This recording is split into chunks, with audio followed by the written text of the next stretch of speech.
colleagues, I'm Councillor Sam Smith, the Chair of the Committee, and I'd like to welcome you all to this meeting of the Children and Families Select Committee that is being broadcast live and recorded for publication. I note that some of you are playing a role in the flag raising ceremony later on today, and most of you would like to go. So we may be finished by then, but there's some important business to do first, so we'll crack on with that. Item 1 is appointment of the Chairman and Vice Chairman. To note the appointment at full council on the 11th of May 2023 of myself as Chairman and Councillor Francis Purdue-Horan as Vice Chairman of the Children and Families Select Committee for the 2023-24 year. I think that's just for noting. Item 2 is to note the membership of the committee for the 2023-24 year as follows: Councillor Callum Bailey, Anne Callaghan, Robert Corden, Debbie Darby, Errol Henry, John O'Lee, Mike Quigley, Nigel Turner, Michelle Welsh, and our education representatives Nigel Frith and James. I can never get your surname right, so I'm not going to try. Sorry about that. He's not here anyway. That's fine. You can listen to it back on the recording. So that's just for noting. Item 3 is minutes of the meeting. You've all read them. Is there any comments on those, or can we take them as a correct record? Show of hands on that, please. Thank you. I'll sign those after. Item 4 is apologies for absence. Are there any, Clark? Thank you, Chairman. I have apologies from Councillor Errol Henry, who substituted for by Councillor Jim Creamer, and Councillor Michelle Welsh, who substituted for by Councillor Mike Pringle. I do have temporary apologies from James McGeeky, who hopes to be with us in 15 to 20 minutes or so. Thank you. At least one of us can get that surname correctly. Thank you for that, and thanks to those colleagues for substituting. Item 5 on my list is declarations of interest. Do any members or officers present have any disclosable pecuniary interest to declare? No. Sorry? All right, thank you. Do any members or officers present have any private interest, pecuniary or not, to declare? No. Thank you very much. Item 6 is the report on child poverty free school meals. I invite Councillor Taylor, the Cabinet Member for Children and Family, to introduce the report. I'm not sure there's much to add because they've read it, but I'll hand over to you. Thank you, Chairman. No, I quite agree. You have the report in front of you. I'm sure there will be questions from members, and I or officers are happy to take those questions, Chairman. Thank you. Open it up. Any comments or questions on item 6? Councillor Callaghan and then Councillor Darby, please. Thank you for the report. Just basically, the context of child poverty, I wanted to widen that more because I totally understand, the criteria and the eligibility for free school meals. However, for me in Mansfield, we've seen a significant rise in the number of children on child poverty. So, in 2015, we had 5,953 children living in poverty. As of 2022, that number has risen to 8,216, an increase of over 27.5%.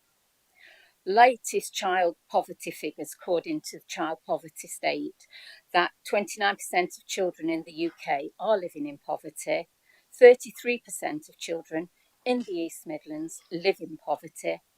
That is 4.2 million children living in poverty in the UK in 2021 to 2022.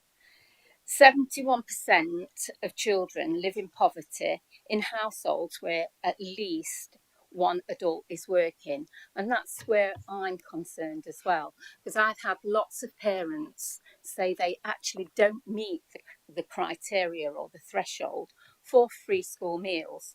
But you will appreciate, every one of you that sat in this chamber today, that due to the cost of living crisis and fuel poverty and the enormous jump in either mortgages or houses that are rented, it's causing a burden on families, so they can't afford free school meals for their children.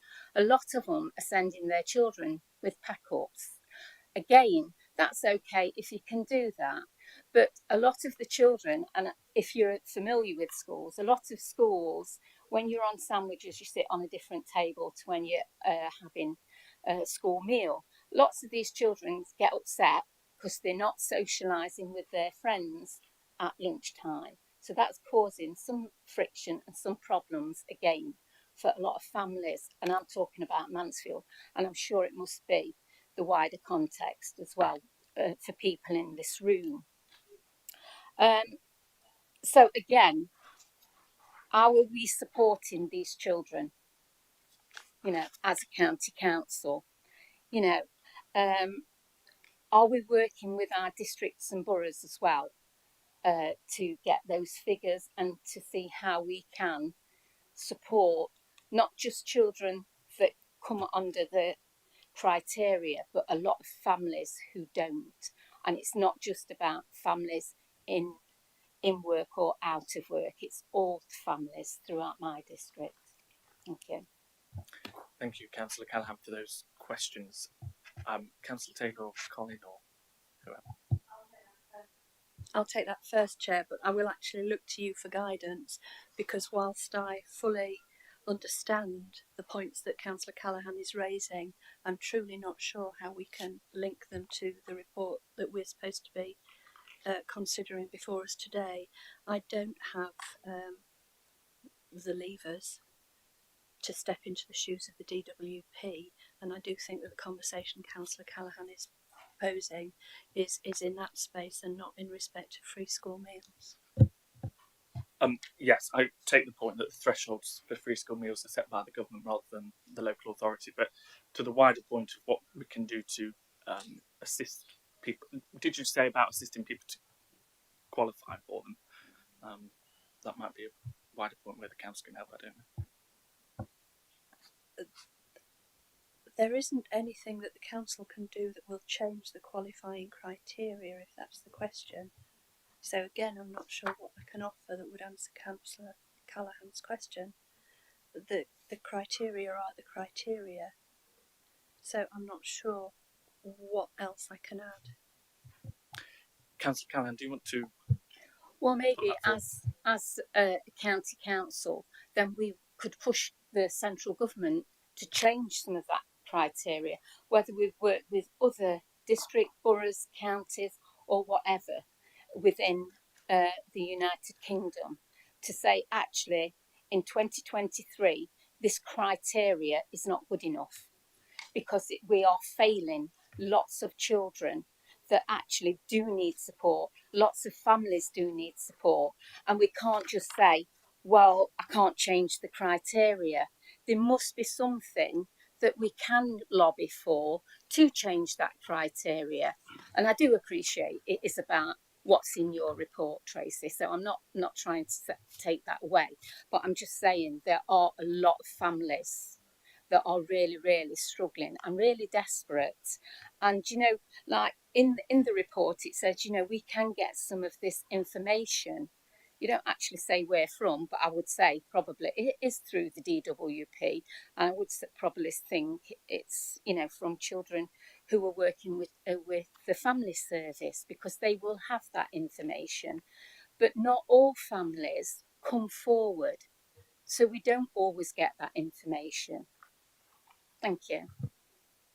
Thank you for those. I think you make a valid point about the requirement and eligibility for that. What this report is here today is to say, based on those who are eligible in the county, this is how the county is delivering the services to address that, such as the HAF programme and stuff like that. So this is about using the data that's available to deliver services and asking questions about how we're delivering those services. But we will note your point about the eligibility criteria. Councillor Lee? Chairman, thank you. I think the conversation we need to have is a completely different one. We get there's people in our community that need help and support, and there's families that are struggling. But from the report, it looks like people that are eligible aren't actually claiming. And I think that's where we need to be looking at. It's that simple. we can say that there's families that aren't eligible, but is that because they believe that they're not eligible? Because the report says there's actually a lot more eligible than what's claiming. I think we need to get our house in order first, and then we can have a look at who's not eligible, who maybe should be. But let's get the people who need it, who can have it, getting it first. Councillor Taylor. Just to come back on that, I don't accept the notion of getting our house in order, Councillor Lee. There are two distinct strands, I would say, to actually engaging with or having the number of people taking up free school meals who are eligible increased. One of those we've debated in this chamber at full council in recent weeks or months, and that's the notion of auto-enrolment. That's covered in this report. What are the obstacles to that? And that's a lot to do with being a two-tier authority, and also that there isn't a single mechanism to do that. It is not currently legal and possible. But I would draw colleagues' attention to paragraph 4 of the report, and when I read it expressed in this way, it did give me some hope that if we can engage with more families and encourage them to make an application, even if at that time of first application they are not eligible, having opened that door to us, that does give us the ability to draw on information sources elsewhere, which I think is possibly what Councillor Callaghan referred to as well, this notion of accessing other information. So once they've made that first application and they've opened that door to us, even if they're not eligible then, we can draw on the other sources of information, and then it's for us to make that free school meal available to them as soon as they've crossed that threshold. It might be that officers want to comment to what extent we're able to do that and whether we are achieving greater take-up through that route in any great numbers. Yeah. Thank you. When I said get our house in order, that wasn't a criticism to you. It was more a criticism to us as councillors and us as a community, and us as a community as one. Is we all need to get our house in order. If there's people that are entitled to something that aren't claiming it, then they need to make sure they're claiming it, and us as community leaders need to make sure we're helping support them. Thank you for that clarification. Councillor Darby, then Councillor Cream. Thank you, Chair. Paragraph 4 states, when parents apply and their income does not meet one of the qualifying benefits, the council continues to check the entitlement on a weekly basis. Can I ask how many parents apply and to get turned down for free school meals across the county, and how can this council possibly claim to be checking every case every week individually, and for how long can this be done? Further to this, only the lowest income households in Nottinghamshire get free school meals. Children of parents who are on universal credit and have an annual income of no more than 7,400, or who are on other benefits such as job seekers allowance, that are eligible for free school meals. There are many, many more that just lose out, whose children are going hungry. So do you back Jamie Oliver's campaign, supported by the people like George Osborne and Tony, to expand the free school meals by lifting the eligibility criteria? Thank you. Thank you, Councillor Dobby. I think we've just had a discussion about the eligibility criteria, but I will come to colleagues on the weekly checks and the numbers around that, please. Thank you, Chairman. I will ask if officers are able to provide those statistics either now or in follow-up.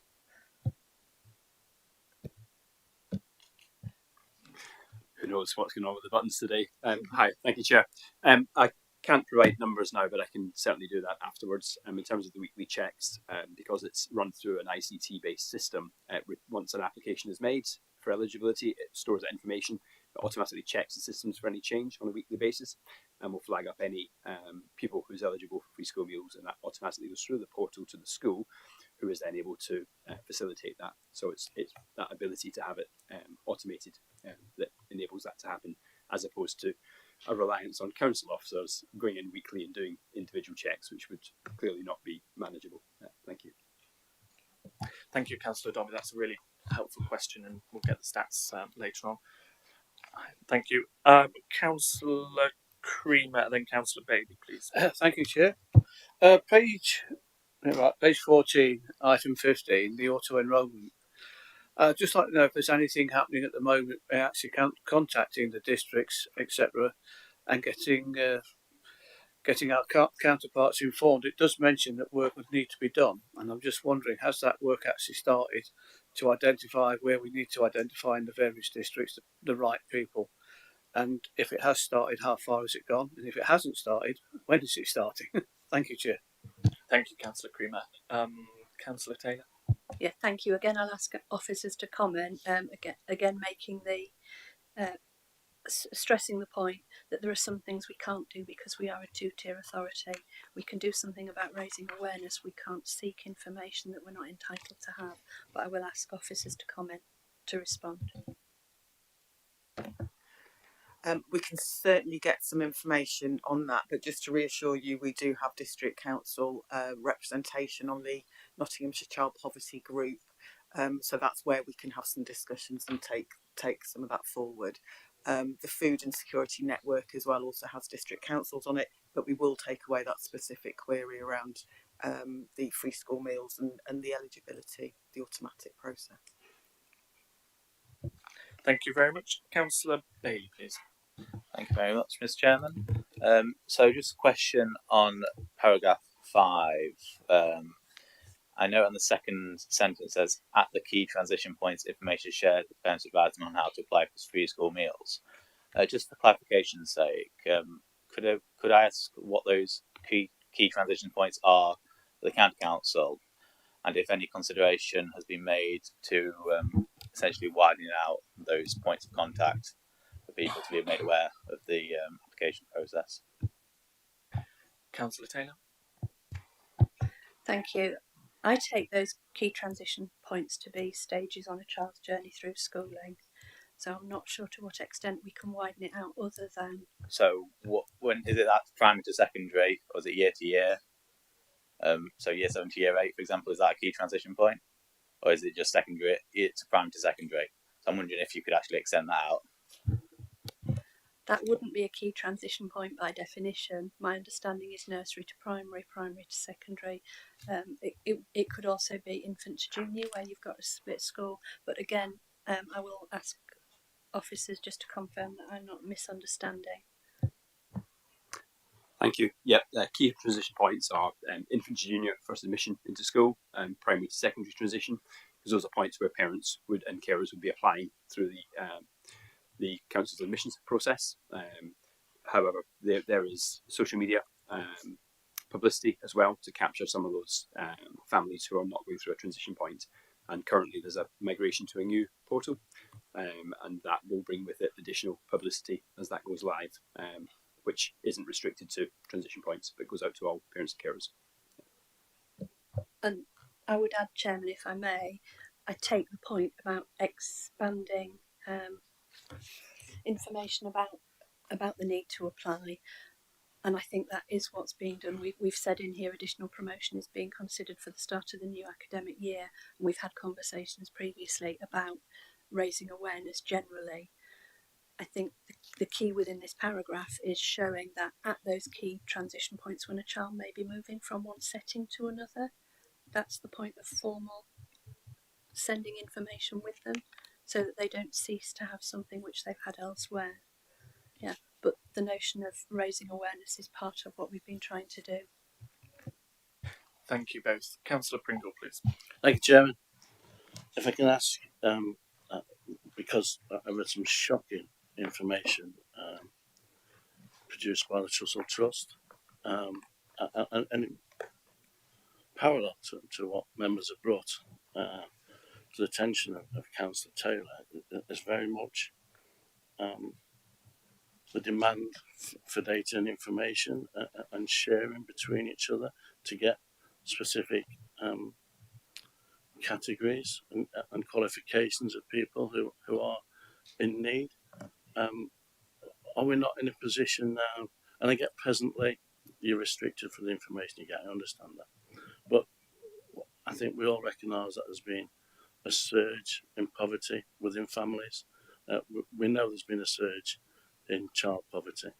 Are we in a position now where we really ought to be looking at a coalition with partners across Nottinghamshire to dig even deeper into the detail so that we can respond a little more to qualify. I see lots of people are nodding their head and whispering, so I'm sure I will be coming back to you in a moment, Chair. Thank you. Thank you, Councillor Pringle. Councillor Taylor first. Thank you. We were just clarifying which office is best placed to answer about the work that is underway, and I think in this case, Irene. Thank you. In Nottinghamshire, we've had a child poverty partnership for over 10 years. We've got lots and lots of representation on there, including the voluntary sector, district borough councils, as I've mentioned already. We have an annual action plan, which you can certainly circulate to people as well. That group at the moment is really focusing on the financial resilience of families. So looking at what immediate help they can get, looking at what we can do in terms of work readiness and so on. However, the priority at the moment is the cost of living work. We have run cost of living events, which with the district council, some of you will be involved in that, but we're also looking at the root causes as well. So rent arrears, debt management, all of those sorts of issues are really critical, housing being the big one at the moment that we're trying to look at. Food access as well, obviously, is a big one. We are looking to explore the creation of things like baby banks. So where there are families who are struggling during pregnancy, first few years of life, trying to support that as well. It is quite a proactive group. The membership does vary. I think the membership's got like 30 odd organisations on it. Not everybody comes each time. That would be unmanageable. But the local authority does take a lead role in that. If you do go back and ask your colleagues, it's actually called the Improving Life Chances for Children and Families group, which isn't very catchy, but we are trying to look at it as a whole and not just focusing on those very low income families. We are looking at in work poverty as well. Fabulous, thank you. So lots of fish. Not out there, it's not. Okay. There is still huge issues. I don't doubt, and I never doubt, the work of our officers. They're committed. We completely understand that, yeah. But there are issues that we face every day as councillors. I don't believe anybody has not got case studies where families are in poverty, and more to the point, children knowingly are not being fed. That is what I'm saying. You know, the Trussell Trust, the information that was shared at that, it was unbelievable. It was fun because it's just above the level of poverty. So those parents, those families are seen in one group, when in actual fact, there's a wider group of work, which we all recognise. I think the food support that you're looking at is really prevalent, and I mentioned Trussell Trust, but actually there's a myriad of private suppliers of food out there which are then not locked into any specific data that we can get, but they are prolific. CAR in Ollerton, not linked into the Trussell Trust, providing over 200,000 meals in the last 2 years. So there's information within these partners, and I'm not looking at kicking anybody out here. I'm looking at having the data from partners so that we can produce something that is specific. Because if you came back to me and said, there's 35 groups out there that provide food, in particular to young families and children, that's what I'm looking for, because then we can use this data in a report that's produced by Colin and Tracy and be fully aware. At the minute, I think there's a defensive thing in what we're producing here, and I understand why, and that's because of the limitations that we can actually operate in. Well, I think the limitations need to change. I think they need to be expanded more, Tracy. I think we need to be talking to these other people that can offer details who aren't necessarily somebody that's registered to relay data nationally. That's what I'm saying. Thank you. I don't know if Councillor Taylor or Irene have anything. Well, again, I will ask Irene to clarify, because she's obviously steeped in this day in, day out. I'm not sure it's right to make an assumption that we don't have the data and we don't have the access. Now, whether, based on the partnership work that's going on at a local level, whether that is fed into something like the Trussell Trust in their work, I don't know, because I quite agree with you that frequently there are private or third sector voluntary charitable organisations that are not necessarily feeding data in to a national space, be that somebody like Trussell or be that government. and I will ask Amy just to come back. I think that there is strength in our partnership working locally, so I wouldn't necessarily accept that we don't have those relationships and that information at a local level. It may not be 100% complete, but I think that there is strength in the way that we work and the relationships that we have, so that we are informed at a local level in terms of what we're doing, even if that data doesn't play through into the sort of national report that you're talking about. So that would be for me to ask my officer first, and then to ask what else can we do. Okay, thank you. Sorry, I had my microphone on the whole time. We do know in Nottinghamshire there's a wide range of food distribution schemes, food banks. Some have criteria, some don't. There is a food insecurity network that is again quite a big group at the moment. There will always be the odd small organisation that has been set up that maybe isn't on our radar. I think about some faith groups, for example, that have set up something quite informal, helping out local community members and so on. So there's always going to be a few. We still have the household support fund as well. We link in very closely with those organisations. We've also now had at least one round of funding specifically focused on food insecurity that's come through the community support grant. That's out again, and another element of that is around food as well. Some of our groups are Trussell Trust members. Some, as I've said already, will go it alone, and kind of all very much based on volunteers as well. It is very much grassroots, these organisations. I think our role as a child poverty partnership and the food insecurity network is to support them, with the view that eventually people shouldn't be having to use them. That we don't want to have them around, but at the moment families are in need, and they will access them. We have mapped the different provision that is around. It's always worth doing that on a regular basis because things do change. We had a lot of organisations set up during COVID, and a lot of them have carried on, and others have stopped. So it's quite a mammoth task. But we ask, if you do know organisations and want to tell them to contact us, please do. If they're not on our radar, we'll make sure that we link in with them as well. I haven't really answered your question, but certainly the data. Sorry, I go back to the data. It can be collected, and this is where I need to ask the Food Insecurity Network whether they do collect information from all the organisations. When we were first introducing the Household Support Fund, some of the organisations really struggled with the data element of it. So it would never be exact, but I'll ask that group certainly and let you know. Colleagues, I don't know if you've noted, but we've got somebody from Information Governance called Jason at the back there. So I think this is a great time to bring you in. If you can add anything to the data sharing discussion, please, Jason. Okay, thank you. There we go. Thank you. Yes, certainly. So before we can engage in any sort of data sharing, whether that's to receive information or to indeed share it, we would need to make sure that we've undertook a full assessment of risk and what we call data protection impact assessments that would identify whether we've got the correct legal basis to continue to receive that data and then process it going forward. We'd also have to engage all the relevant organisations. As a county council, we're a data controller under data protection law, but indeed all the borough councils, district councils would be considered independent data controllers. So although we wouldn't be able to compel them to share, it would be a concerted effort for them to ensure that they've assured themselves that they have their own legal basis to share.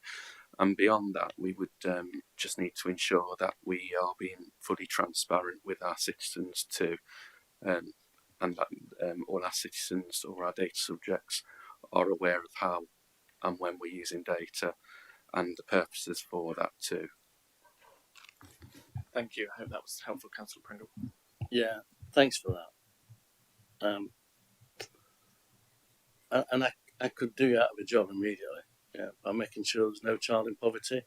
Then you won't need to worry about data. Okay, so we all understand the data, we all understand the necessity, and we all understand the need for people such as yourself to be able to organise the fools as we are, because we don't understand the GDPR stuff. So I get what you're saying.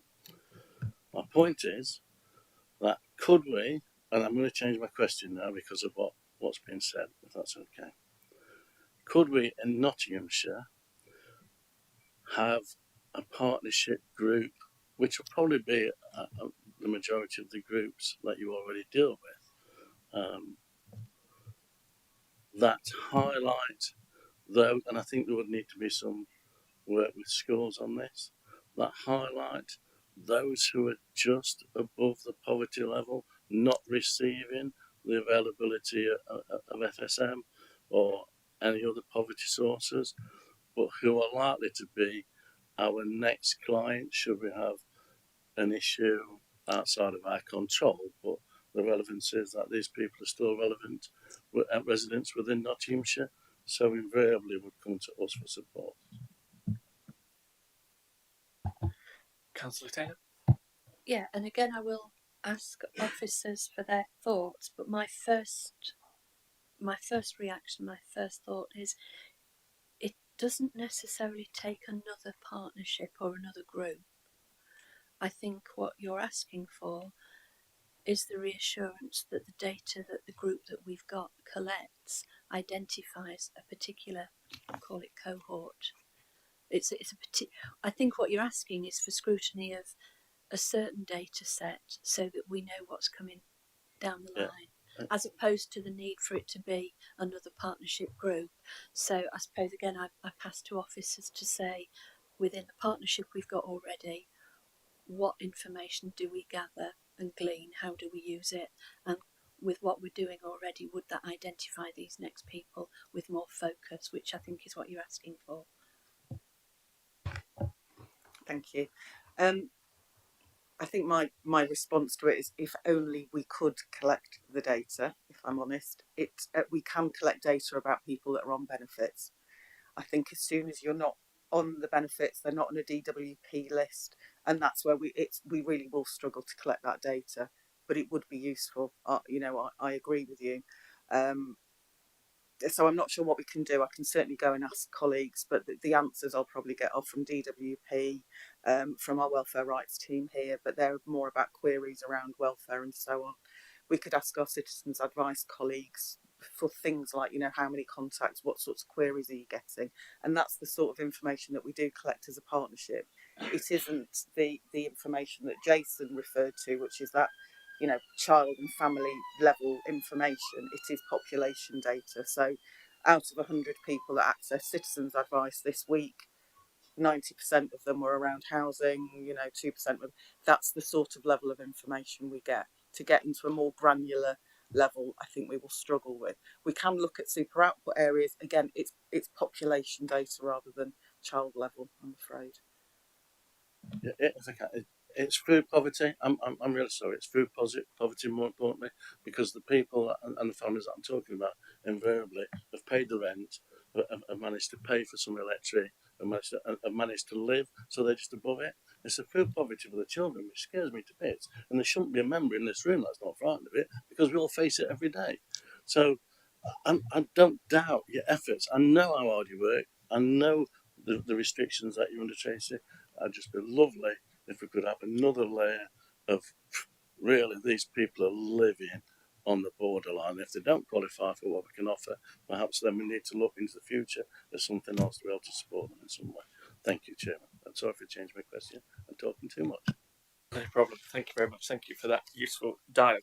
Can I just ask, moving on to the HAF programme, paragraph 12 details the amount of people who engaged in the HAF programme in 2022. And if you look at Rushcliffe and compare the engagement number with the amount of children eligible on the next page for free school meals, that's a high percentage of engagement. Whereas if you look at Newark, where I represent, and Councillor Lee and Ashfield and Bassett and Gedling, well, all the others really, the percentage of engagement is far less, but the eligible children is higher. So I just wondered what officers do around helping to increase the engagement of that, and do you assess the locations? So if you do it in 2022 in Newark at one particular location and the engagement's low, is there a review that's carried out across the county to say that location engagement was low, let's try somewhere else? Does that happen, or do we just go back to the same location hoping for better participation rate next year? Thank you. I don't think it's as binary as that. And again, I'll look to officers. Irene, I'll ask you on this one. I know you work on POM with POM on this one as well, and he's not here. So if you would like to comment on that, thank you. Absolutely, there is a HAF group. That group does look at the data, the take up, and so on, which is where the data's come from here. The way HAF has operated as well is there are invitations to organisations to bid to be a HAF provider. So sometimes our hands are a little bit tied. If we don't particularly get a bid from a particular geography, then we need to do something about that and try and reach out a bit more. I can certainly find out more information. I don't know who's on the radar for this summer holiday, for example, but there will be a list that the youth service have. Ideally, there is good coverage. I suppose for some, it's around access routes as well. Is it on a bus route? You know, is it within walking distance? Schools obviously are delivering HAF as well, so that's probably our best bet in terms of getting families involved in that. Thank you. I would add there, Chair, as well. We do have officer support in the youth service, specifically to increase engagement and to increase programme availability. So both making families aware of the programmes that are available and drawing providers in to give that. Super. Thank you very much, Councillor Purdue-Horn. Thank you, Mr. Chairman, and I very much appreciate this report being brought to today's meeting following I'll be raising this issue at the March Council.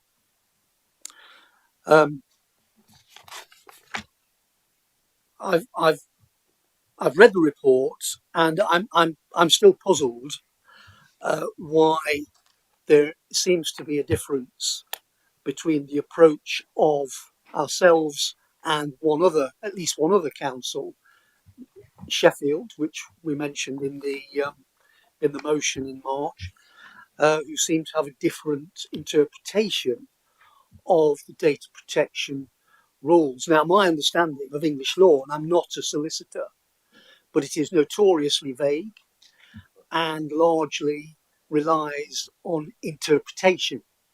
But that said, I don't know. There's no evidence of us clarifying with the data commissioner what approach we should be taking. It is quite possible that our systems have picked up basically the vast majority of children that would qualify, but I'm not so sure we've actually got counsellors satisfied that we are doing all we can. And further to this, paragraph 17 of the report shows the numbers of free school meals claimants with the two tables, but it doesn't set out a date. And I wondered if it could be clarified when these figures were actually collated. And also, Mr. Chairman, what the figures appear to show is that there's been a decrease of about 1.7% of free school meal claimants, or a reduction of 2,197 pupils on free school meals since October 22. The Independent Alliance have been tracking these figures since the start of the pandemic, where we witnessed a huge rise. These are not, dare I say, a cause for celebration, as one of our leading councillors stated a few months ago. How much we have lost in, how much have we lost in pupil premium funding, and how many pupils have been taken off free school meals? And I'll go off script now and say that the questions that have been raised by Councillor Callaghan and Councillor Pringle suggests to me that it is certainly not something that we can draw a line under. And indeed, this week we're expecting hundreds of thousands of mortgage holders to go into serious financial difficulties potentially. So I would like to propose, Mr. Chairman, I'll discuss this with anybody, but I'd like to propose that certainly within the next 12 months, and I'm sure that, our officers are obviously pursuing all avenues to try and ensure that such children are receiving at least one square meal a day. But I think a further report back to this committee within, I don't know, 12 months to ensure that we can perhaps look at best practice, because I realise that we only raised this 12 weeks ago, and I can't believe that there was a lot of time for people to do serious work on it.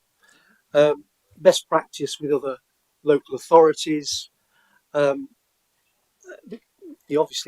the links we have through the county council's network, local government association should be able to give us enough time to establish whether in fact we are interpreting data protection rules correctly and whether we are maximising the opportunities to assist that group of people that councillors unanimously supported in March to try and make sure that we are seen and can prove that we are assisting.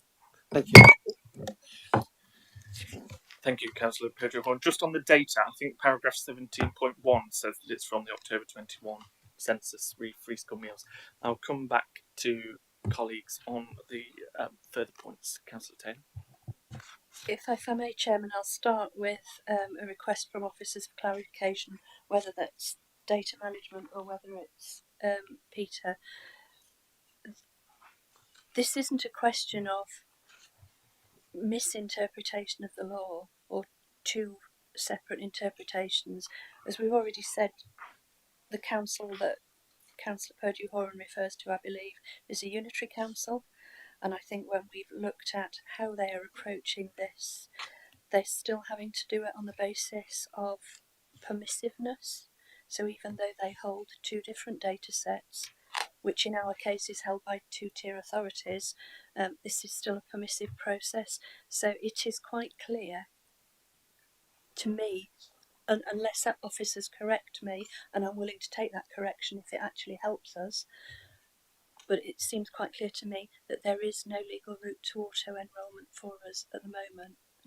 So I'll ask officers to comment on that first, if I may.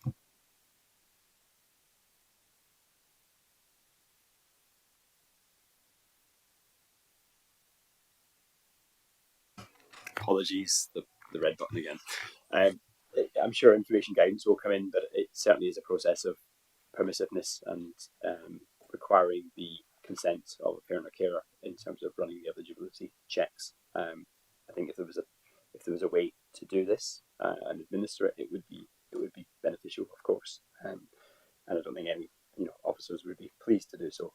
It's just not something that is within our gift currently this time. I know that it's referred to in the report about the campaigning by the LGA, to pressure central government for change in this to make it possible, and clearly that would be something that would be really helpful.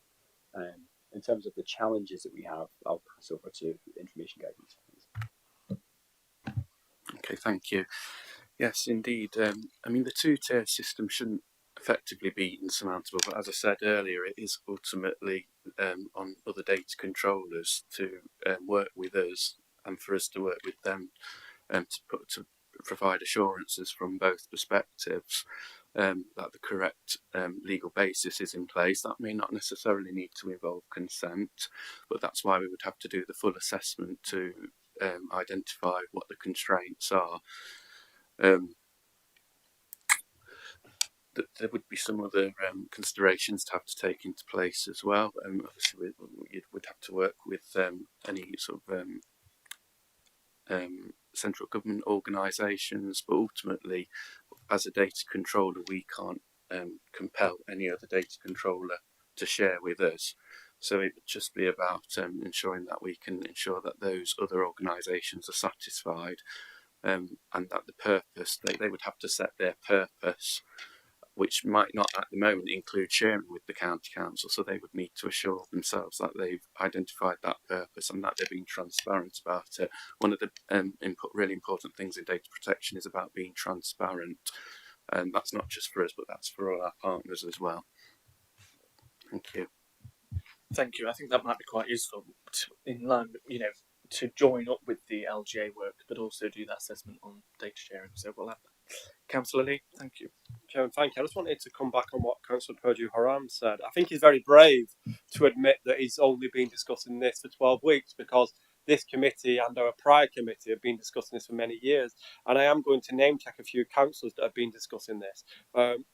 Councillor Michelle Welsh has been vocal about this issue longer than 12 weeks. The councillor next to me, I could even tell you where she used to work, because she mentioned it when she's mentioned this in the past. Myself and other councillors have been talking about this for many, many weeks, including Councillor Taylor, yourself, and Councillor Sinead. We've all been discussing this for a lot longer than 12 weeks. Now, Councillor Debbie Darby, in fairness, has been talking about this since she was elected. However, she's not been elected long, but so she may not be aware that we were discussing this for many times. But to name check your political organisation and your names when we have been talking about this for many years is a little bit disingenuous and a little bit misleading, because I get you've only been vice chairman for a small period of time, but we are passionate about what we do and holding to account this committee. But I would ask you to go back and listen to those conversations, because you might learn a lot. Thank you, Councillor Lee. I suppose the beauty of this committee is it's non-political and we're all in it for the same reasons, and that's bettering the lives of the children and young people across Nottinghamshire. Right, recommendations, please, Martin. Oh, sorry, Councillor Quigley, on your first meeting I've ignored you. I apologise. No, don't. Go ahead. No, it's really to reinforce the point you were making earlier. And if we look at the table on page 15 and compare it to the table on page 13, apart from Gedling and Rushcliffe, the engagement in the HAF programme is under 50%. And anecdotally, I have had stories from people in Retford, which is where I live and represent, that activities are mainly based in workshop. Now, whether that's true or not is open to conjecture. But what are we doing to ensure that we engage? Because people in Retford that are on the facing poverty and have issues are not going to travel to workshop. They wouldn't be able to afford the bus fare if they could get the bus anyway. What are we doing to improve engagement, not just in Bassetlaw, but in those other areas where the take-up is of those entitled to free school meals is less than 50%. And I think it's something that we need to look at. And I would hope that we could come back with a report to this committee at a future date, explaining what we're doing and what we're going to do to improve the take-up in those areas outside of Gedling and Rushcliffe. I could be I couldn't be blamed for thinking that it's easier to engage with Gedling and Rushcliffe because it's nearer to County Hall. But I wouldn't possibly suggest that's the reason. But I think it would be useful to look at. And certainly in Bassetlaw, my experience is that most of the activities are in workshop, and most of the children and parents that live in the deprived areas in Retford would not travel to workshop. They wouldn't be able to afford the bus fare. Thank you, Councillor Quigley. And I know I said it earlier, but I do genuinely believe that's a really important point, because, I learned something today about the bids, and we asked providers to put a bid in. I didn't know that. That's really interesting. And what work goes around that to encourage more people to put bids in would be interesting to see, because obviously if we keep going back to the same locations every time, we're going to get the same engagement rate, which is below 50%, apart from in Rushcliffe. So I do think I would like to see more to this committee on what's done about that, and how that is impacting and increasing the engagement there. Chairman, if I may. Recommendation. Thank you. Yes. If I may, because I'm going to contradict Councillor Quigley, because I can tell him of two that happened in Retford already, and I think this is potentially part of the problem of engagement generally. Retford Tennis Club has done this through every school holiday since the HAP programme's been running. I believe the Well also does, and officers may tell me of other programmes. I think I would just also make the other point that making it available, however expansive we can make it, and I encourage that, and I've said we've got officers dedicated to increasing the engagement from the children, but also to increasing the provision. I would also make the point that if a family chooses not to engage, that is their choice. So we all always need to bear that in mind. The tennis club is not going to appeal to a lot of children, so there's an obvious reason that some children will engage with some things and not others, and that's part of expanding the programme. Thank you for that. As I said, we'll get our recommendation that's going to be read out in a minute, which we can all vote on, to have a greater in-depth review of the locations and the engagement and if they change and what impact that has. I'll now hand over to Martin, who's been taking lots of notes about our discussion, is now going to summarise some recommendations. Yeah, it's been quite the involved debate. So hopefully I've got these down. It's like they may be reworded slightly because it's quite tricky sometimes listening to the discussion and trying to write a nicely worded recommendation at the end. So firstly, that the report be noted. Secondly, that further information be provided to the committee on the numbers of families who have made a claim for free school meals but were not entitled, who are then become entitled after being flagged up as being entitled from the weekly checks. Yeah. That the Child Poverty Action Plan is circulated to members of the committee.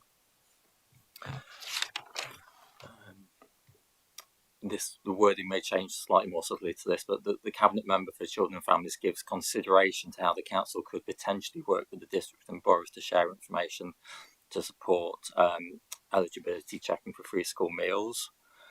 That through the Council's work with partner organisations, there should be a focus on gathering further information on the level of need for families who are just above the criteria for claiming benefits.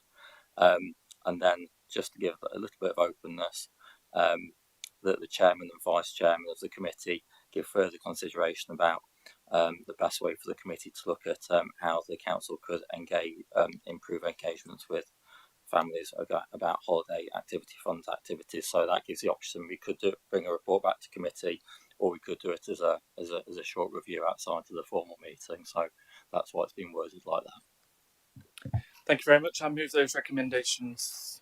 Is there a seconder? Thank you. Any comments on those? No, you feel that they've been super. All those in favour of those recommendations, please show. Thank you very much, colleagues. Item 7 is on the provision of support to looked after children transitioning out of the care system. I invite Councillor Taylor to introduce the report. Thank you, Chair. Again, you have the papers before you. You've had a chance to study these and raise your questions. Looking at the figures that we have at the moment, as of 31st of March this year, there were 965 looked after children who are in the care of this council. Obviously, this report is about children transitioning out of the care system, so those 965 are of varying ages. Some are closer to leaving our care than others. Happy to take questions, Chair. Thank you for that introduction, Councillor Taylor. Any questions, colleagues? Councillor Lee? Chairman, thank you. I'm just going to tell a quick story. Hopefully I won't bore you. My family have fostered, not my mum and dad, but my auntie, who looked after me, fostered and adopted for many, many years. And what we found personally is you can give a child lots of love, lots of care, but sometimes if bad things are going to happen, it happens. And we have one boy, I won't mention his name in particular, he was given everything he required, but then when he transferred into an adult and went off on his own, he sadly went down the same path that his mum went down and led to drugs and went down the wrong way. No matter how much care and love we gave him as a family, sadly it went down that situation. And I think that's why it's very important that Nottinghamshire County Council in particular have increased our care from 21 to 25. And I think we have to accept that people in the care system need a lot more care and attention because there's that transition, and there's stuff that we just don't know about, and we still don't know about, is how much harm from a small baby will affect them later on in life. So I do welcome the report, and I welcome the change in perspective that this county council is having.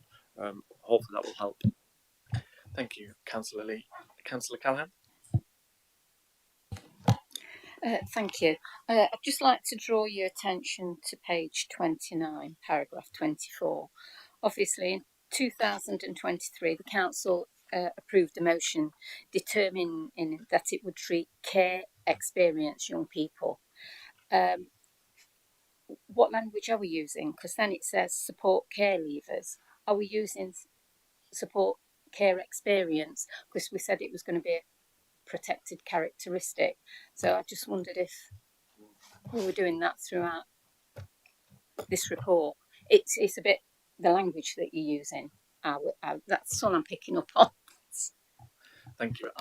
Care experienced references all children who are in or have been in the care system of all ages.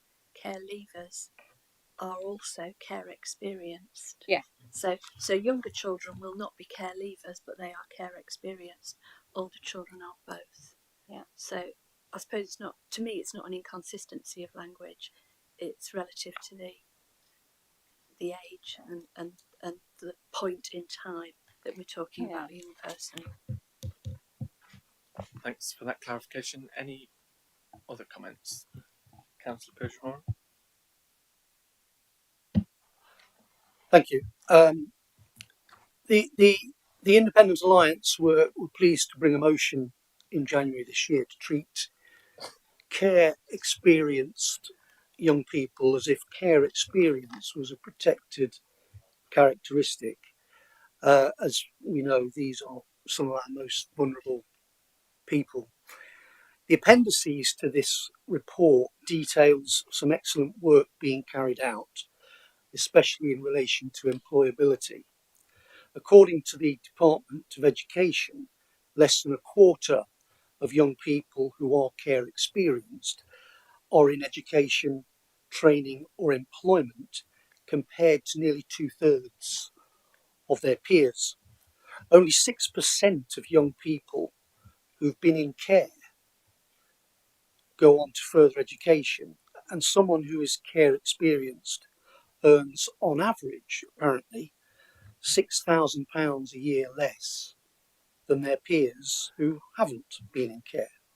Paragraph 29 of the report states the local offer for care leavers was published in 2019 and is now under review with a timescale to be updated by December 23. The report states that a number of consultation events and actions have taken place with care leavers in the county. Can you tell us how many young people you have engaged with so far? What was the outcome? Thank you for that clear question. Councillor Taylor? Forgive me if I didn't find it quite so clear, because I think the question was in the only needed 6 words at the end. I'll have to pass that over to officers to see if we have fixed numbers. Thank you. Thank you. Hi there.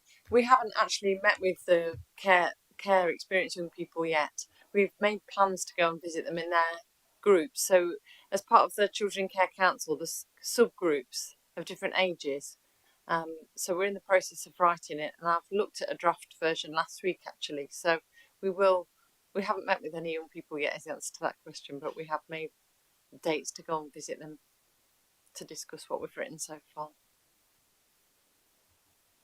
Just to clarify on that, do you know how many people you're looking at going to see, or is that figure unknown yet?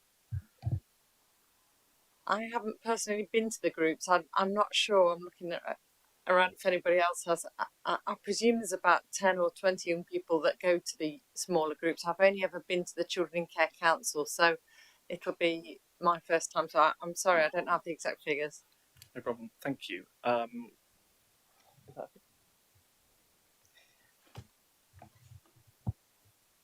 Thank you for that information. Thank you for being so frank. If I may say so, Mr. Chairman, I started out in work in 1981, and the first manager I had in a shoe shop insisted that I knew every single shoe in the storeroom cupboard at the back, so that if I was asked anything difficult from a difficult customer, I would know exactly where to go and what to get. And I always remember that piece of education. I'm sure the data will be available. They can share it. Thank you, Chairman. I'll make 2 points. Yep. One is, if there have been no meetings, there is no definitive data.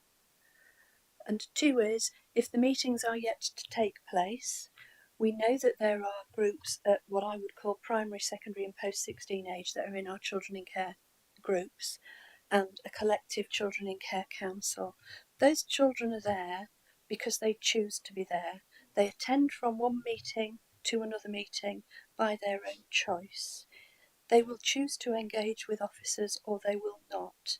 So at a point in time when there has been active engagement, you will have an answer, Councillor Purdy-Warren. Thank you. Thank you. Councillor Pringle. I'm not sure I should follow this conversation on, but I will.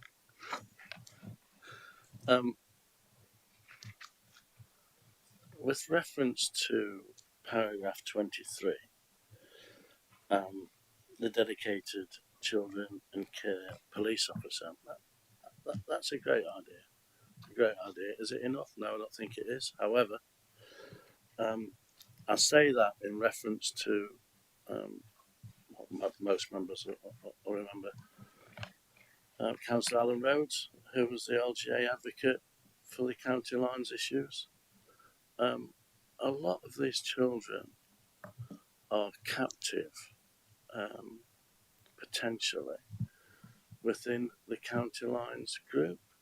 So the detail, and I get the work with the youth justice system, which is imperative. That's a great link. I'm being positive here. I would really like to see the data from what one officer can bring back to us, both positive and negative, so that we can explore and expand accordingly.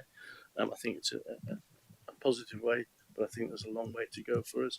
And I reference a school not a million miles away from me that has, as many do, has a dedicated police officer in attendance 1 day a week. And the positives are that there was a relaxation with information sharing from the children to the police officer, which is really positive. There's also a fear that being seen with that police officer is an issue. So I'll just refer back to the county lines. I have a real issue with county lines and completely applaud Councillor Rhodes for the work that he's done through the LGA. But I think if we can expand on the data, or if we can receive the data and then have an open mind from the police officer, that is, and then have an open mind on how we can proceed, I would assume that it might mean that we need to put a little bit more into it. That's all. Thank you, Chairman. We'll have a look if we can get that data. Yeah. We'll... Thank you.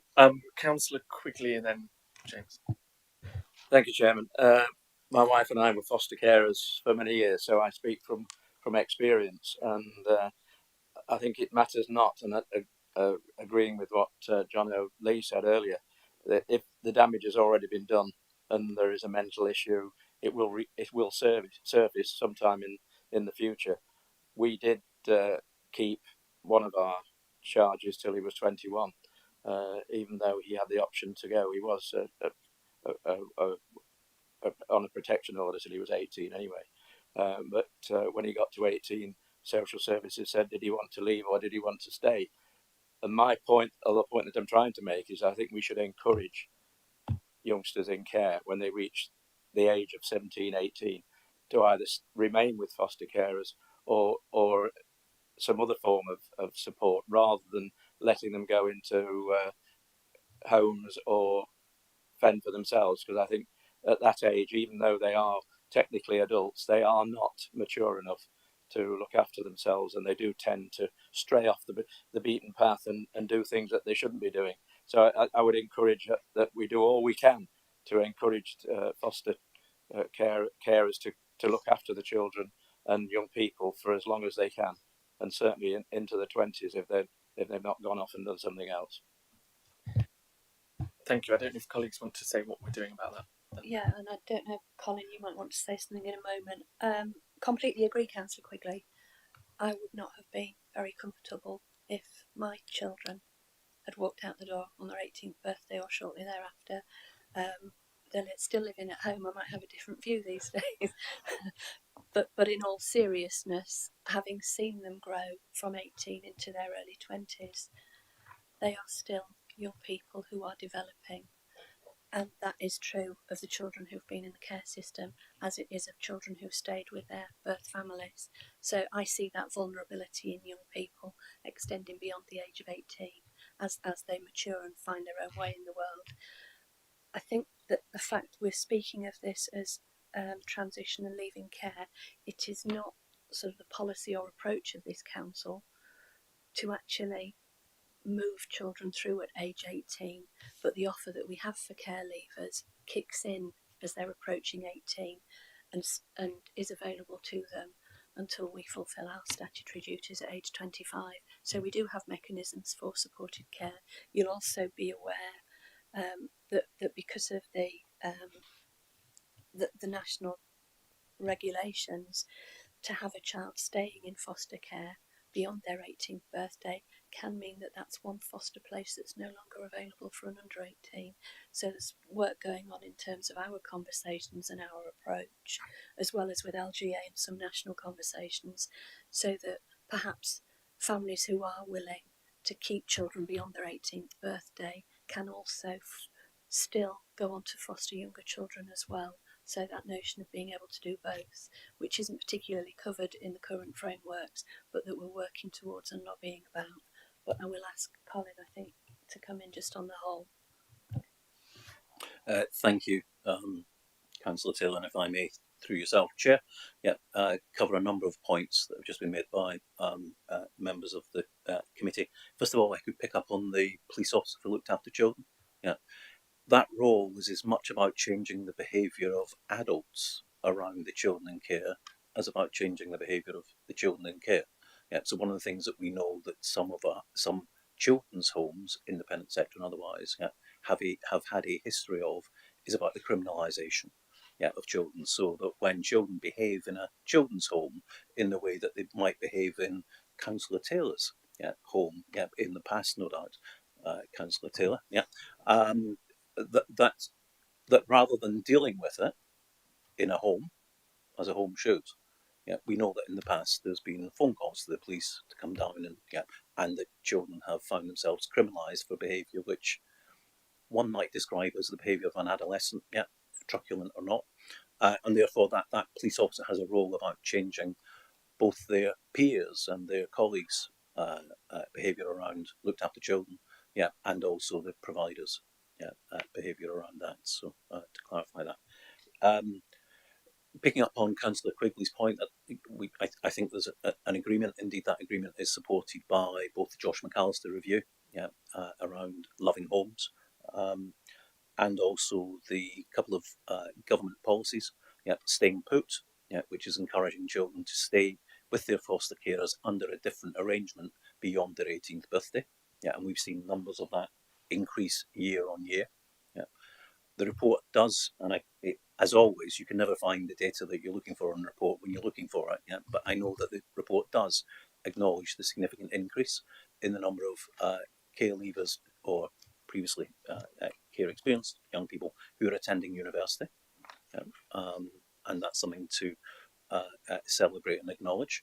And indeed, Councillor Taylor and Councillor Anderson both attended the Care Experienced Achievement Awards not last Saturday, this Saturday before, probably the hottest day of the year in one of the hottest buildings where actually John Baptiste, the BBC correspondent who is a journalist, but also is a care leaver, talked about his inspirational journey, from being a looked after child not in Nottinghamshire, then going to Cambridge, then doing a master's degree in journalism, then going on to become a very successful young journalist with the BBC. And we heard on that morning the stories after story of our inspirational young people who are looked after by us and what they have achieved despite some of their early childhood experiences and indeed some of the challenges they continue to face. On top of the staying put, which is the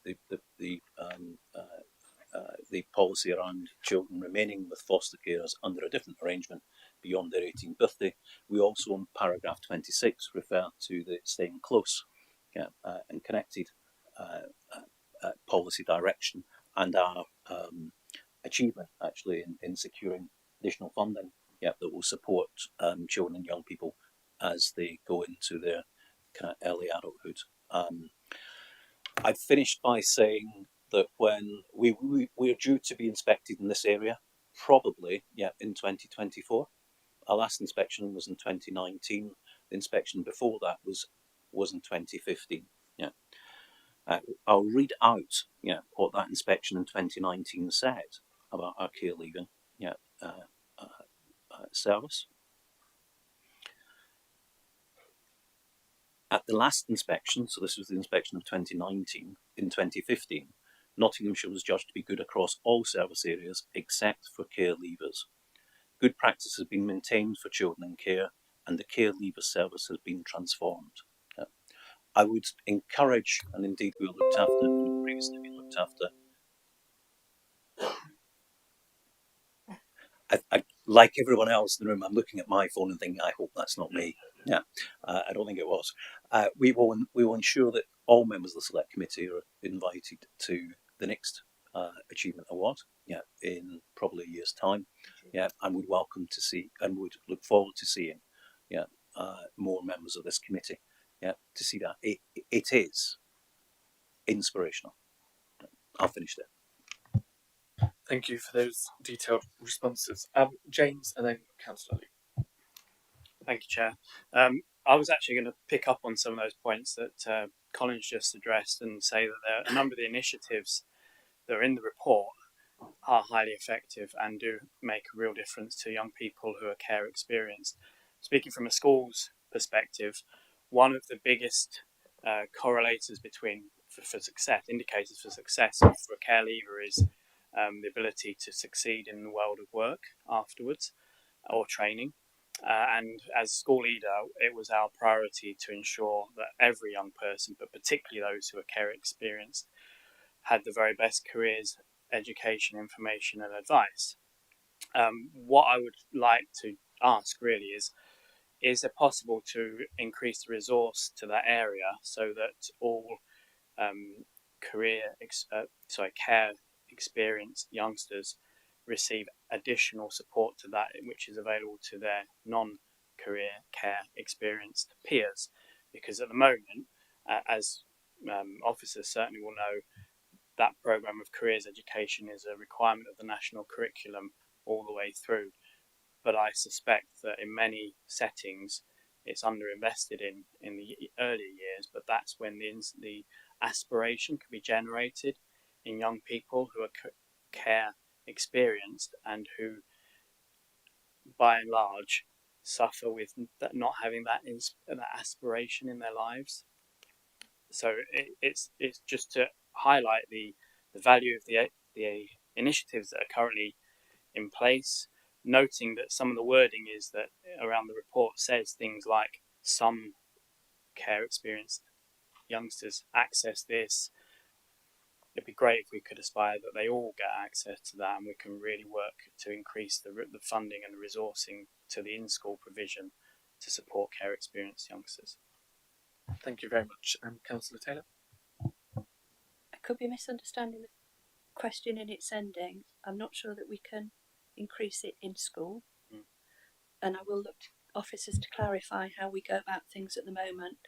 I remember when we were developing the current offer, talking to Marion Clay, Peter's predecessor, and at that time, bearing in mind this was pre-COVID, and we were not only looking at developing the offer and the careers advice and support through things like the personal advisors, but we were also looking at, and I always get this the wrong way round, upstreaming or downstreaming, but starting sooner, giving care experienced children more work experience. So we know that in our schools, typically they will do a work experience week or fortnight, probably about year 9, 10. So that's something that's within the mainstream schooling system, and we were looking at giving our care experienced youngsters the opportunity to do that in a staged way. So instead of just doing it in that year 9, 10, whatever it might be, that they might do a day just as an introduction in year 8, and then a week in year 9, and so that we were building it up. So that was something that we were looking at. Of course, COVID struck, and a lot of those things didn't happen for any children, be they care experienced or otherwise. So that was a programme and an ambition that we had. I'd have to look to office as to how effectively we've been able to pick that up within our offer. I do believe that children have access to the personal advisors. I don't think it's through a dearth of resources. I think it is who is accessing it at what time. And I would say still possibly some COVID recovery in meeting the ambitions that we'd set ourselves before COVID ever arrived. So if I could ask, I don't know which officer would pick that up. I'll start if that's okay. If anyone else wants to come in, they're more than welcome. But yeah, I think Councillor Taylor, as she stated, the careers advice and guidance is provided by schools. Additional to that, our young people who are children in care have access to achievement advisors, personal advisors, and achievement officers from the virtual school. There's been a number of additional initiatives to support and secure that moving onwards into positive destinations following post-16 education and beyond, which I think is reflected in the what Colin raised around the increase in young people securing university placements following their school education in Nottinghamshire. I think there was 11 more students at university this year than the previous year, which is excellent in terms of our children in care. It is the sort of thinking about careers and next steps is built into the personal education plan and the reviews that are undertaken with designated teachers and the virtual school. There's also mentoring programs with Nottingham Trent University and the virtual school and the achievement service have got links with local universities who are providing online sessions and face-to-face sessions from year 8 upwards to raise aspirations. So there's a whole wealth of activity underway to really promote the achievement and positive destinations for children in care in schools in Nottinghamshire. Thank you. Councillor Lee? Chairman, thank you. Perceptions are a big thing. Like the perception of the Vice Chairman thinks we've only been discussing this since he came on the committee, even though, again, we've been talking for this for many, many years. The perception of communities when it comes to care leavers and people in care. Quite recently, I had a care home that applied for an application to build a brand new care home in my community. And the one thing I got from residents is we don't want naughty children living in our communities. And I remember very clearly, Councillor Taylor, I believe in this chamber, said that children in care are not naughty; they're in care for a reason. And that's the question, really. I'm going off a tangent ever so slightly, but I think it's important to draw this out. Is the children in care are not naughty. They're not there because they've been naughty boys and girls. They're there because they need extra help and support. And the question is how will we change perceptions in the community to make sure that people are aware that these people need help and support? They're not there because they're naughty. And I know some of it's in the reports we've already mentioned, but what are we doing to change them perceptions? Thank you, Councillor Lee. Councillor Taylor? Well, without wishing to be, or meaning to be flippant, it's a bit like how do you eat an elephant, and it's one bite at a time. And that is the biggest challenge, I would say, that many of our young people face, is the perceptions that they are somehow, what's the old expression, juvenile delinquents. The children are there because they are vulnerable. They are in our care because they have needs that are not being met in their home bases, and they are safer, whether that's for a brief period or an extended period, in our care. I think the most obvious place where we face the challenge is whenever there is a planning application, and again, we we stand up to those challenges. When we've had planning applications to this council, we've been clear in our defence of the needs of the children in our care to have those homes. And for me, at a very personal level, I will keep doing that every time somebody asks me the question. And I think that's incumbent on us all. How many times in the chamber have you heard me say we are 66 corporate parents? Some of our colleagues are twin hatters. That corporate parenting responsibility exists also in their district and borough councils. We are all corporate parents, and it is incumbent on every single one of us to make sure that the message and the perception is very, very clear. I really appreciate that, and as corporate parents, as people who are responsible, I know you yourself champion every time we have successes, even though sometimes I think people want to concentrate on when we don't have successes, when we fail. When we do have children, young people that achieve and go to university, I want to know about it. I want to be told when we achieve. I want to know every year that we have so many children that have managed A levels or they've managed a C at GCSE because that's the best that they could achieve, and that actually is better than we expected for them. Because at the end of the day, we are their parents to a certain extent, and I want to know when we are achieving, and if possible, could we get a report on I know it's very difficult because of data, but if we could know when our young people are achieving, I think it's important. Again, I'll defer to officers in a moment.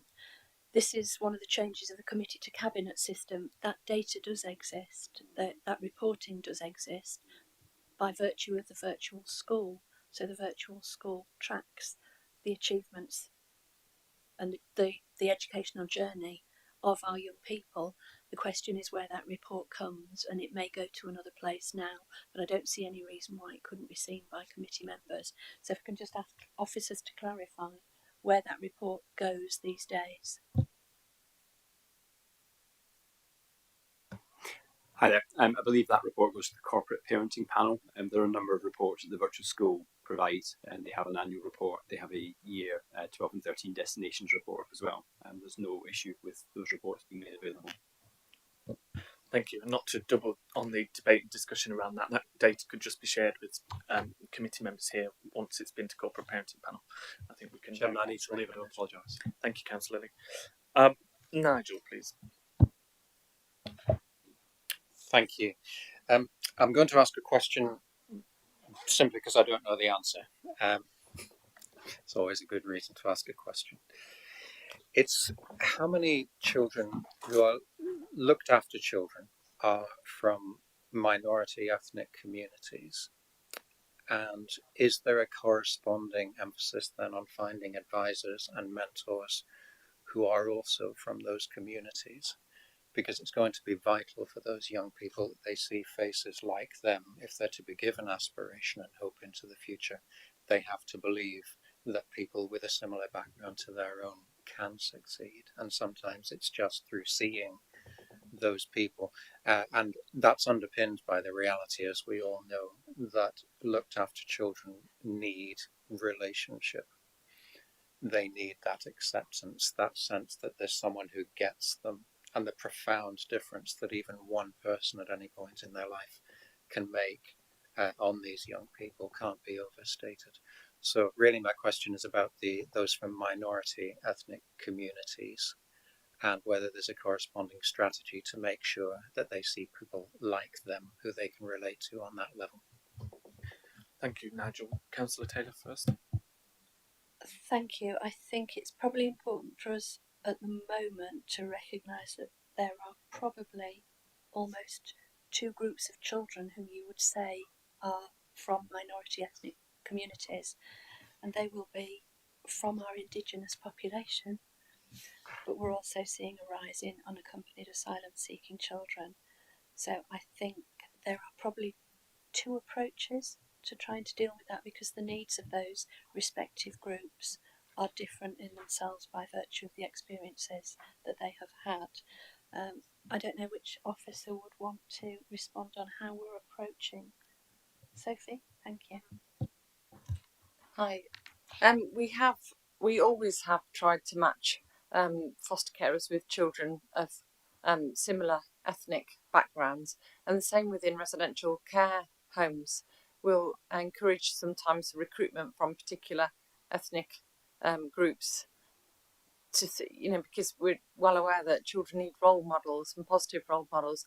We also work with a charity called Mixed Foundations, and they sometimes work with young people if they want sessions in relation to culture and all manner of things. Really, we tailor it to meet the young person's needs. And we do have a lot of providers that will work with young people, teenagers often, who are of different ethnic backgrounds, and it has a really positive impact.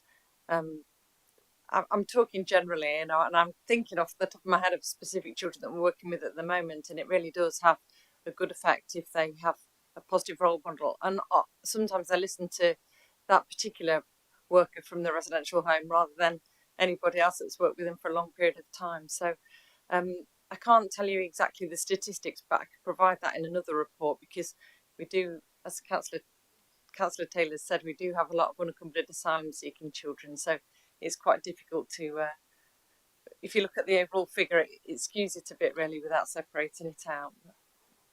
Colin, I believe you wish to add to that. Yeah, thank you, Chair. And if I may, and it's partly data, partly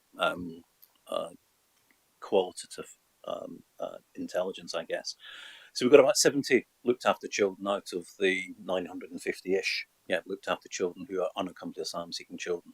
They're almost entirely male, and they're almost entirely 15, 16 and 17. So they don't stay in our care for very long, and they become care leavers relatively quickly. Yeah, we are part of, and indeed lead, have led the a regional initiative, to top slice the unaccompanied asylum seeking grant provided by the Home Office across the East Midlands to have a East Midlands fostering recruitment programme, so that we can recruit people who are motivated specifically to care for children under those circumstances. And as you would imagine, Nigel, the people coming forward for that often have a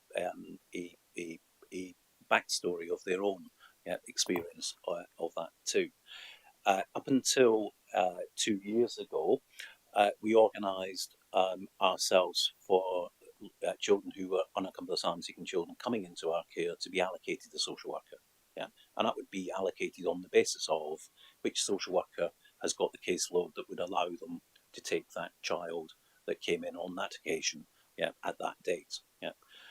We realised that we had, at that point, about 35, 40 unaccompanied asylum seeking children looked after, placed with probably about 20 social workers, all who were trying to get their head round interpretation, rights to stay, the legislation, dialect, language, etc., etc., etc.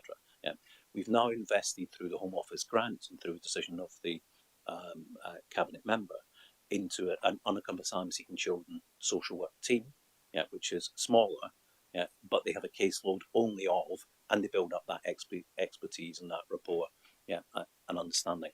So our practice continues to evolve. You'll see in paragraph 29 that whilst our local offer is acknowledged to be a good local offer in Ofsted language, the bar that's being raised by Ofsted is increasing, and the expectations around Department for Education. So we're reviewing what that local offer will be, for a whole range of young people, including their achievement.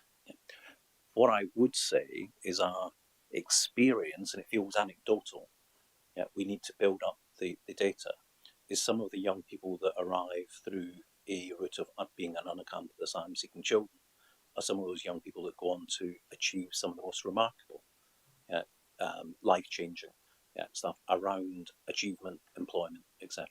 And that was acknowledged, I think, at the recent Achievement Award. But it was important to us, and we saw Councillor Taylor, didn't we, on a week ago Saturday, a young black man who'd gone to Cambridge, who's now working in the BBC, giving out awards to another young black man, with aspiration, and his aspiration was not only around achievement, but also sport, and he's excelling at sport. The warmth between those two, not just at the point where he walked along the red carpet took his little medal, yeah, but immediately afterwards, yeah, where there was a rapport between Ashley, the young person's carers, yeah, was just remarkable. Yeah, and again, I would encourage anyone curious or motivated, yeah, to attend that ceremony next year. Thank you for that.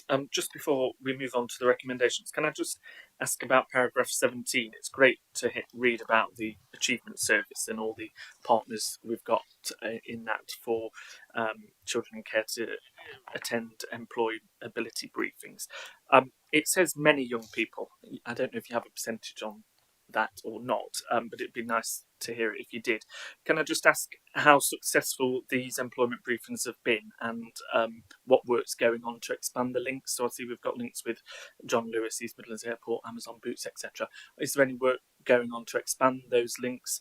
And then the paragraph ends by saying over 50 looked after children have entered higher education in September 23. Do we know how many have entered employment or otherwise? Thank you. Can I ask which officers have data? Thank you, Sophie. There are actually a lot of employability briefings. We've just named a few in there. We've had Costa Coffee, we've had so many. So it's not just John Lewis and the ones in the report. We weren't really sure. We can provide another report if that would be helpful with all of the different employers that we've linked with. We've actually got an achievement service, as we've said in the report, and one particular role within that service is the link with the local businesses. So we're constantly trying to encourage new employers. So we've had bricklayers to, like I say, coffee making, and even Costa Coffee. You know, they were clearly saying it's not just coffee, that you don't just have to go into the shop to serve coffee. So what I'm trying to say is the variety of the employment taster days, we've called them, actually. They've been really good, and they often take photos. So if you wanted a report, we could provide that level of detail. The offer is available to all of our care leavers. It depends what they want to do. And as Peter talked briefly earlier about the personal education plans, we used to do those for all of our looked after children, one a year. Now we do termly, we do 3 a year, and that's so that we can match young people to anything that they're interested in. So they can go to all of the taster days or none of them. And it's not even just taster days. They sometimes provide us with work experience, and sometimes the young people get jobs afterwards. So I'm sorry if I've rambled a bit, but we're really proud of our achievement service. And it's open to all of the young people. Thank you. I don't think we need a report. Your explanation was fantastic, and it's nice to hear there's a range of skills on offer from John Lewis all the way, to bricklaying and practical things to meet what the young people want and what employment skills they're after. So thank you. I don't think we need a report on that. I'll hand over to Martin on the recommendations, please.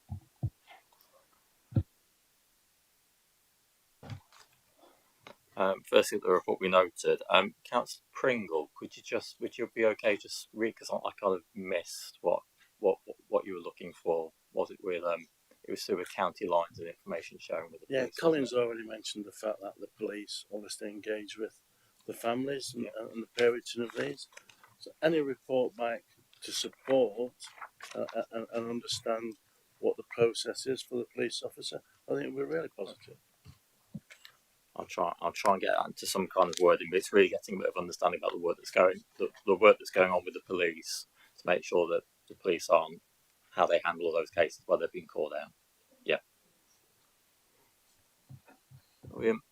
That the committee agrees that there should be a focus on encouraging 16 and 17-year-olds to stay with their foster carers, and that further work should be carried out to understand how this focus would impact on the availability of the number of foster carers available. I can't even read my writing here. The information and case has been presented to members of the Children and Family Select Committee on the successes of children who have been part of the care system. So again, with the chairman and vice chairman officers, we can talk about how that might be done. So it might be a report, or we might be able to do, because of like the data confidentiality kind of issues, we might be able to do like an offline meeting, so you can actually get to hear about that in real time. That probably bring it more to life than just having it on paper. Thank you. I move those recommendations. Do I have a seconder? Thank you. All those in favour of those recommendations, please show. Thank you very much. Item 8 is a report on the exceptional payments for school clothing and footwear. Can I just remind members that we've already discussed at length in this committee the merits of the scheme? That's not what we're here for today. We're here, as the report sets out, to discuss whether the committee endorses the cabinet member to continue with the scheme or not, and whether the budget allocated meets demand. So I think that's the length of the discussion today. As I say, we've already discussed the merits of the scheme. I'll hand over to Councillor Taylor if she's got anything further to add on the report. Thank you, Chair. Nothing particularly to add, just to say that, having discussed this subject once and come back with some more updated data, that would be pleased to receive comments from members. Thank you. Just to be clear on members, we'll be taking the recommendations live from the floor for this item, which we have on the previous items. They'll be added to the cabinet paper that Councillor Taylor will then decide on the forward plan. Councillor, quickly, I saw your hand first. Thank you, Chairman. As chair of a multi-academy trust of 14 academies, most of the academies in our chain, if not all, actually have a scheme to help those less well-off children or those who have met problems with fire or flood or so on and can't afford to buy uniforms in any case. But to speed things up, I would like to make a recommendation that we increase the budget to £1,000, which will more than cover the overspend this year from this committee, if that's in order, Chairman. Thank you, Councillor Quigley. I wholeheartedly support that. I think this is the first time that the budget has been overspent, which is outlined in paragraph 3 to the tune of £673.75 in total of the £500 budget. So I think it's a reasonable recommendation that this committee puts forward that budget's increased. They will add that to the recommendations. Thank you. Councillor Creamer. Yeah, just to agree with that as the first move as well.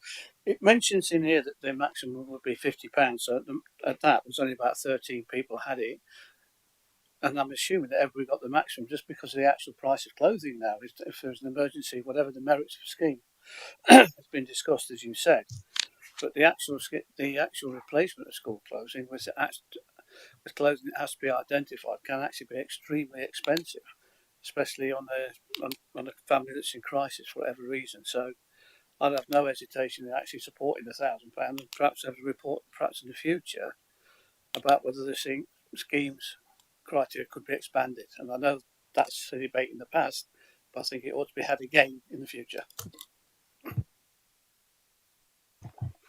Thank you. We can talk about that in the work programme, I'm told, but I don't know if officers or Councillor Taylor want to come in on whether the £50 that's set out per child is sufficient or. I don't think I can comment at this point. This is not the scheme as we operate it, does not seek to cover all of the costs. It is a contribution towards, and therefore it's a question of at what level is that set. And of course, we've done a refresh to bring this report to you. So in terms of the discretionary scheme itself and those parameters within it, that's the level we're operating at. Thank you very much. That's what we said at the start. Any other comments? I think this is pretty straightforward. No. Okay. The recommendation, I can read your handwriting on this one, is to increase the budget from £500 to £1,000, and that will be put forward to the cabinet member on the forward plan. So all those in favour of those recommendations or that recommendation, please show. Thank you. That's unanimous. Thank you very much. Item 9 is the work programme. Can I just make the point that you'll have noted within the work programme that the Ofsted improvement plan is to come to our October meeting. It's important that we have that as a committee, and that plan will be based on what's been agreed by the improvement board following the inspection on send, and it's our role as the scrutiny committee to look at those improvement plans and monitor the impact of those rather than to enter into a debate of the whole Ofsted inspection. The inspection is what it is and the outcome is what it is, we can play a role in ensuring that the improvement plan is delivered effectively, and the impact of that. So with that said, Martin, can you introduce the work programme? So the work programme's just obviously we've come to the last meeting where we've actually got stuff scheduled on there. So just to advise that work will be going over the next few weeks and throughout the summer to work out the work programme for next year. So there'll be work with the chair and vice chair and officers to look at what's coming from the department, which may be of interest to the committee. And obviously then we'll be working with yourselves to take on your suggestions, what you think like adding to the work programme in advance of the work programme being approved by overview committee on the 7th of September. Thank you, Martin. Do any members have any comments on the work programme? No. Okay. Can we have a show of hands of all those in agreement with the work programme? Please show. Unanimous. Thank you very much, and in perfect timing for the flag raising ceremony. So thank you, colleagues, for your contributions. Thank you. Mr. Chairman?